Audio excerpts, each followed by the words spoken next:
আপনারা থানায় বসে আরাম করছে আর ওদিকে আমার ছেলেরা একটার পর একটা খুন হয়ে যাচ্ছে। আপনি কিছু একটা করুন। ইন্সপেক্টর সাল্লুর এরিয়ায় খুন, দেখছি কি করা যায়। কিন্তু আমার বাঁ হাতটা খুব চুলকাচ্ছে।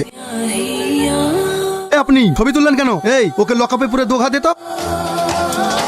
স্যার আপনি? স্যার আমার ভুল হয়ে গেছে, আমি বুঝতে পারিনি, আমাকে ক্ষমা করে দিন। তোমাদের মতো কিছু অসৎ ইন্সপেক্টরদের জন্যই আজ পুলিশের উপর সাধারণ মানুষের বিশ্বাস উঠে গেছে। জানো গুরু, রহমান চাচা দেখছি রাস্তায় রাস্তায় ভিক্ষা করে বেড়াচ্ছে ওর মেয়ের বিয়ের জন্য। ঠিক আছে, ওর মেয়ের বিয়েতে যা খরচ হবে কালকে ওকে দিয়ে আসবি। আর হ্যাঁ, কারু কাছে হাত পাততে বারণ করবি। এই বিষ্ণুস্থান থাকতে কেউ কারু কাছে হাত পাতবে না। আর এই গ্রামটা মাঝে মধ্যে ঘুরে দেখবি, একটা লোকও জানে না খেয়ে থাকে না। ঠিক আছে গুরু। আর শোন, আজকে বেড়াতে হবে, একটা বড় অপারেশন আছে। ঠিক আছে বস।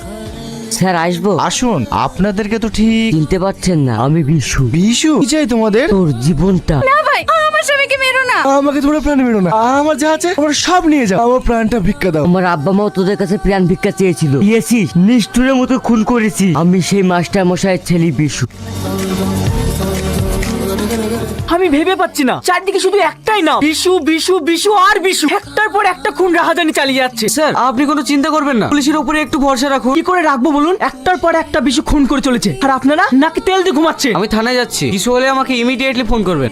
তুমি আজ 3 দিন ঘুমাওনি, বাড়ির চারিদিকে পুলিশ মোতায়েন করা আছে, তোমার আর কোনো ভয় নেই। বিশু এখানে আসতে পারবে না। প্রত্যেকেই সতর্কভাবে থাকবে। এই রাস্তা দিয়ে আজ বিশুমস্তান যাবে, যে যেভাবে যাক প্রত্যেককেই চেক আপ করবে। আজ ওকে ধরবই। Okay sir.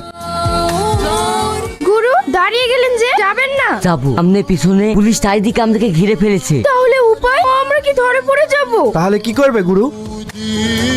স্যার এখানে কয়েকটা ভিখারি আছে, চেক করবো না ছেড়ে দেবো? চেক করার আর কাউকে পাননি, ছেড়ে দেন। আমার একটাই টার্গেট বিশু। যান যান, আপনারা তাড়াতাড়ি যান।